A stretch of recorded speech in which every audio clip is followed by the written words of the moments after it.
an balima bamanankan mɛn nɔ Mali kɔnɔ ani Mali kɔ kan an ka foli ani waliɲuman dɔn u bɛ ka taa aw kelen-kelenna bɛɛ lajɛlen ma fo yan fo aw sigiyɔrɔw la aw bisimila aw ka bi bamanankan kunnafoni sɔrɔlenw kɛnɛ kan. An ka jamanakuntigi Elhaji Ibrahim Boubacar Keita a n'a ka gouvernement maa caman u bɛɛ lajɛlen u ye tilelafanatɔ dun dɔ labɛn Faransikaw ka lasigidenso ɲɛmaa ye min b'an fɛ Mali kɔnɔ yan nɔ ka sanga ni a ka baaraw kuncɛ waati. Usumani Sogore ale bɛ walawalali k'an ye an ka ɲɛ jɔ a ka sɔrɔlenw na. Faransikaw ka lasigiden kana an ka jamana kɔnɔna na a y'a ka doniw jigin an ka faaba la ka kɛɲɛ ni san 2013 waatiw ye wa o kɛra waati la waati min na gɛlɛya tun bɛ an ka jamana kɔnɔna na ka ɲɛsin politiki ani lakana binakuw ma. San 3 baara kɛlen kɔfɛ an ka jamana kɔnɔna na Faransikaw ka lasigiden n'o ye Jules Iberson ye a y'a yira a ka kɔrɔfɔw senfɛ ko an ka jamana ye nɔbabɔ misali bɛ se ka ta minnu kan n'o dɔ bɛ tali kɛ an ka jamana ɲɛmɔgɔya ɲini kalata baaraw la o min n'a sɛbɛkɔrɔ ɲana wa k'a bɛ se ka yira i n'a fɔ kalata min ɲɔgɔnna ma kɛ farafinna tilebiyanfan jamanaw kɔnɔna na. O tɛmɛnen kɔ politikiko binakuw kan bolonɔbila sira ka kɛ sɛbɛnna mun bɛ bɛn ani basigi kofɔ Mali jamana kɔnɔ ani ka taa se wulikajɔ minnu bɛ ka kɛ walasa ka banbaciya kɛlɛ ka se o n'a ɲɔgɔnna camanw ma. Ambassadeur kɔni y'a yira k'a bɛ malidenw ladɔnniya k'a fɔ an dɛmɛbagaw ka ca i n'a fɔ diɲɛ seleke naani tɔnba nka Faransi ye Mali dɛmɛbaga kɛrɛnkɛrɛnnen a bɛ to Mali kɔfɛ k'a dɛmɛ sabula ko Mali n'o ka kan.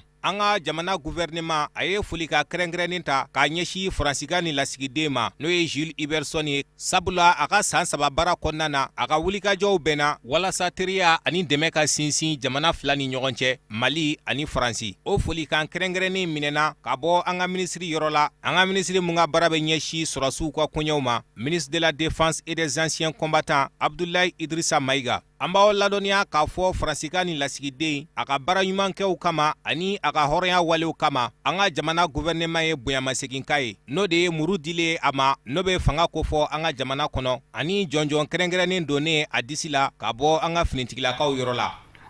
Mali minisiri min ka caw bɛnnen don sɛnɛko ɲɛnabɔliw ma Kassim Denɔ a ye sigi dɔ kɛ ni sɛnɛ baara ɲɛdɔnnangana dɔw ye ATI walasa ka kundamajan di sɛnɛko ma Mali jamana kɔnɔ yan nɔ. Burama Jara bɛ walawalali caman k'an ye an ka ɲɛ jɔ a ka sɔrɔlenw na.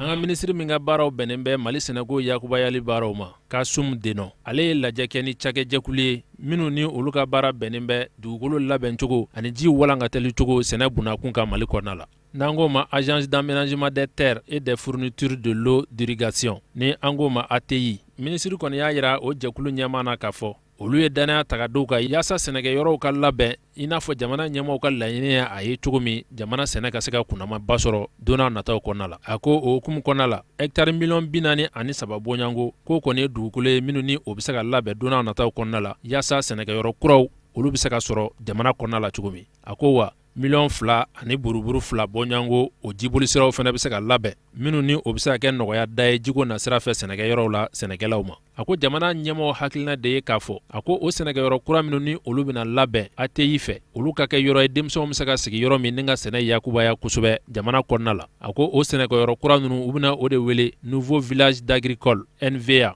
A ko ATI sigili sen kan o bolila hakilinaw kɔnɔ. A ko sɛnɛkɛlaw bɛ se ka dɛmɛ sɔrɔ cogo min sɛnɛkɛyɔrɔw labɛnni na nɔgɔya kɔnɔna la. A ko ATI sigili sen kan o hakilinaw bolila jamana ɲɛmaaw olu ka lajɛ kɔnɔna la lajɛ min bolila hakilina falenfalen kɔnɔ yaasa sɛnɛ bɛ se ka nɔgɔya cogo min ani sɛnɛ ka se ka yakubaya ka se kundama ma i n'a fɔ u y'a laɲini cogo min. A ko ATI sigila sen kan san 2016 ni ka tila ka ɲɛmaa sigi a la minnu ni olu ka baaraw bɛɛ lajɛlen bɛna boli ni hakilina in kɔnɔ min ni jamana ɲɛmaaw ye o ta. A ko nin baara ninnu waleyali tɛ taa kasabi kɔ. A ko o musakaw bɛɛ lajɛlen bi d'u ma san 2017 kɔnɔna la jamana ɲɛmaaw fɛ.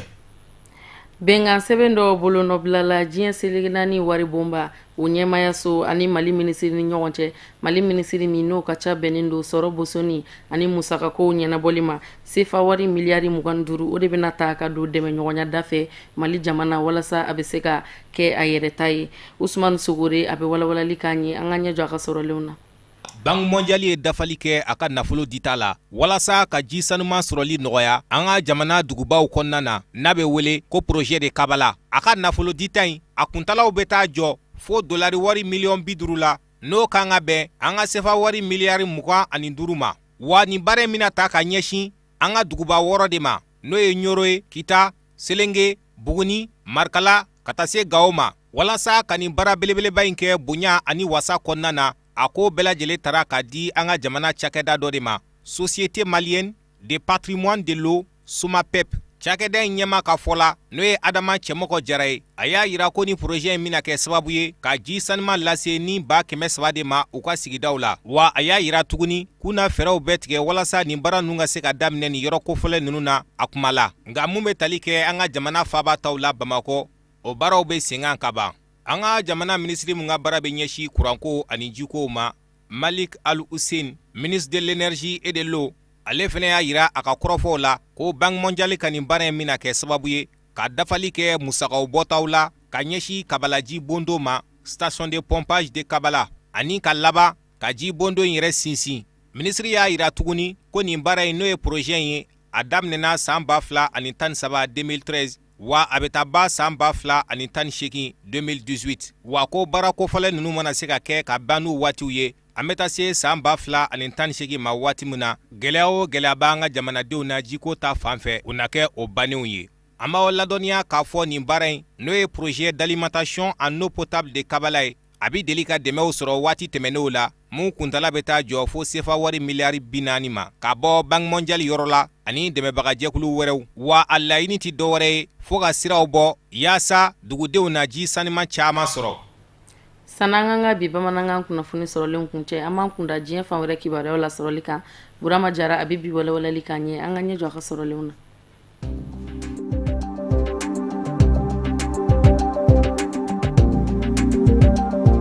Burukinakaw fɛ yen olu ka jamana ɲɛma Roch Marc Christian Kabore ale ye ɲangili ta ka ɲɛsin Burukina premier ministre kɔrɔma Yakuba Isaac Zida. Burukina jamana ɲɛma Roch Marc Christian Kabore ni ministre fana don min ka baaraw bɛɛ lajɛlen bɛnnen bɛ jamana lakananiw baaraw ma. Ale ye ɲangili ta ka Yakuba Isaac Zida ni ka ale sɛgɛrɛ ko waati min fanga yɛlɛmaw kɔni kun bɛ senna Burukina jamana kɔnɔna la ko o waatiw la nafolo tacogo jugu caman o yera ko fɛn min Isaac Zida ale nɔna ko ni waati na a dalen bɛ Canada jamana kɔnɔna la laɲiniw kɛra fɛ k'a ka segin kana Burukina a sɔn tɛ o ma fɔlɔ k'o fɛnɛ kɛra sababu ye min ni a bɛna ɲangini in boloda ka ɲɛsin Burukina premier ministre kɔrɔma Yakuba Isaac Zida. Nin kunnafoni kɔni bɔra ka bi sɛbɛtamuru kalo tile 13 tɛmɛnen nka u ka kunnafoni di sɛbɛn min bɛ ni o ye faso zine la Musa tɛmɛnen ale kɔni y'a sɛbɛn a ka gafew la yaasa ka bɛɛ lajɛlen bɔ ni kunnafoni in kalama. Burukina premier ministre kɔrɔ min ni ale kɛra général de division ye a ka baaraw bannen waatiw la Burukina fanga yɛlɛmaw waatiw la a kɔni ye laɲini kɛ k'a fɔ ale kɔni b'a fɛ ka taa Canada nin waati na ni ka taa i sigi a ka denbaya kɔrɔ. O kɛra kabi février kalo tile 19 san 2016. O kɛra ka kɔn Burukina jamana ɲɛma Roch Marc Christian Kabore ale kelen kɔfɛ k'a ta k'a kɛ jamana ɲɛma ka lakana baaraw sabatili ɲɛma danga ye. Wa kabi o de kɛra fo bi n'a taara Canada jamana kan a ma segin kana Burukina o jamana kɔnɔna la. O kɛra fɛn min ni o ma bɛn jamana ɲɛma kɔni ma ni ale kɔni ye laɲini kɛ ko ka Yakuba Isaac Zida ni ka ɲange yaasa a ka segin kana Burukina kana ɲɛfɔli kɛ wariko minnu ni o kɔni tacogo ma ɲɛ a ka se ka ɲɛfɔli kɛ o la ko wa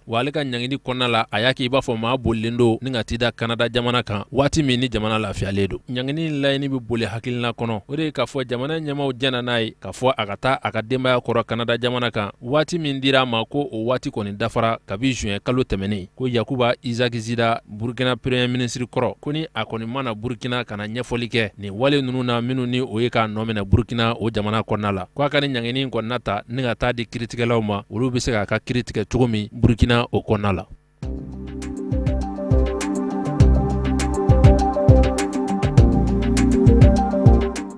Gabonkaw fɛ yen kunnafonidi sɛbɛn min bɛ ni o ye Midi Libre ye ale kɔni ye sɛgɛsɛgɛliw boloda Faransi jamana kɔnɔna la k'a fɔ san 1965 ani 66 kɔnɔnaw la ko fɛn min ye Ali Bongo ye a kɔni ye a ka lakɔli kunfɔlɔw kɔni boloda Faransi jamana kɔnɔna la. O kɔni bɛ kɛ hakilina ye min ni ale bɛ sɔsɔli don kosɛbɛ Pierre Pian ale ka gafew la gafe minnu ni a y'o sɛbɛn k'a yira k'a fɔ san 1960 kɔnɔnaw la ko fɛn min ye Umaru Bongo ye ale kɔni ye Ali Bongo ta ka bɔ Nizeriya jamana kan ni ka n'a lamara a yɛrɛ ka so. Kabini kunnafoni ninnu bɔra ka bin Midi Libre fɛ a kɔni kɛra furukufuruku ko ye kosɛbɛ dɔnkibaru tigilamaw ni ɲɔgɔn cɛ. Dɔw y'a yira k'a fɔ nin ye hakilina ye Ali Bongo fɛ yaasa hakilina min bɛ k'a yira k'a fɔ ko ale ye Nizeriya ka den nɔgɔ bɛ se ka bɔ o la cogo min ni k'a ka Gabɔnkadenya yɛrɛ sabati Gabɔn jamana kɔnɔna la. Alamusa don sɛbɛtamuru kalo tile 15 kunnafoni di sɛbɛn min bɛ ni o ye Midi Libre ye ale kɔni y'a yira a ka gafew la k'a fɔ Ali Bongo ko Nizeriya ka tɛ ko Gabɔnka yɛrɛ don min ni a y'a ka kalan kunfɔlɔw boloda Faransi jamana kan. U wulila ka sɛgɛsɛgɛliw boloda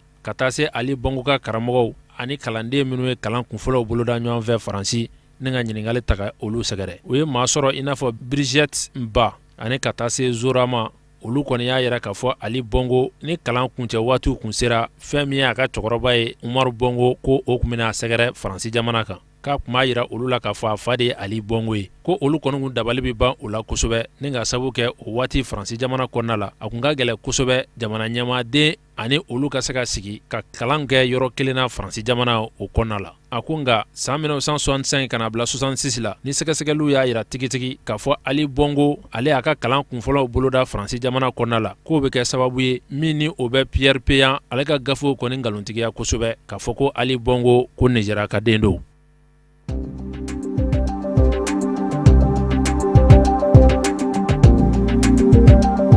Lajɛba min ni o bɛna boloda Ameriki jamana kɔnɔna la New York Septembre kalo tile 19 san 2016 ka kɔn o lajɛw ɲɛ. Lajɛ min ni o bɛna boli adamadenya tɔbɔtɔbɔli cogo ani ka taa se lakana sabatili cogo ma bassin du lac Tchad kɔnɔnaw la ka kɔn o ɲɛ Toby Lanzer ale min ni ale ye jɛkulu ɲɛmaa ye jɛkulu min ka baaraw bɛɛ lajɛlen bɛnnen bɛ adamadenya tɔbɔtɔbɔli cogo ani lakana sabatili cɛncɛnka jamanaw la. Ale kɔni y'a yira k'a fɔ ko lakana kɔni ko o ma sabati Niger o jamana kɔnɔna la hali ni a y'a sɔrɔ Niger jamana ɲɛmaw ka taa fara u ka sɔrɔdasiw kan u kɔni cɛsirilen bɛ kosɛbɛ lakana baaraw olu bɛ se ka sabati cogo min. Ko Niger kɔnɔna la ale ye tile 3 kɛ Difaya fan fɛ o yɔrɔw la ko Boko Haram ka bingali walew kɔni o cayalen bɛ kosɛbɛ. A ko ale ni muso dɔ ye ɲɔgɔn ye min kɔni y'a yira k'a fɔ ni ye ale siɲɛ 4nan ye ale bɛ wuli ka bɔ a dagayɔrɔ la yaasa ka kisi Boko Haram ka bingali walew ma. A ko lakana sabatili cogo ani adamadenya bɛ se ka tɔbɔtɔbɔ cogo min ko dɔ kan ka fara u kunnamaw kan kosɛbɛ Niger ani ka taa fara cɛncɛnka jamanaw kan ko ka sabu kɛ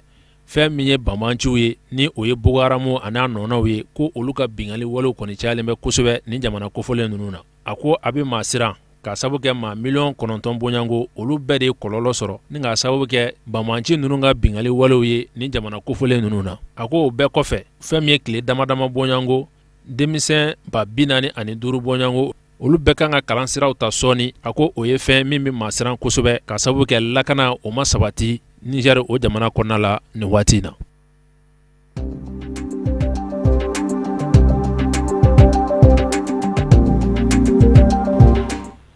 Haya o de bɛ dansigi an ka bi bamanankan kunnafoni sɔrɔlenw na minnu sera ka fara ɲɔgɔn kan kunnafoni diso ɲɛmɔgɔyaso fɛ ka bɛn ni kuma ɲi k'a lase aw bɛɛ lajɛlen ma fo yan fo aw sigiyɔrɔw la aw ni ce aw ka ɲamadali la aw k'an bɛ sini ni Ala sɔnna ma.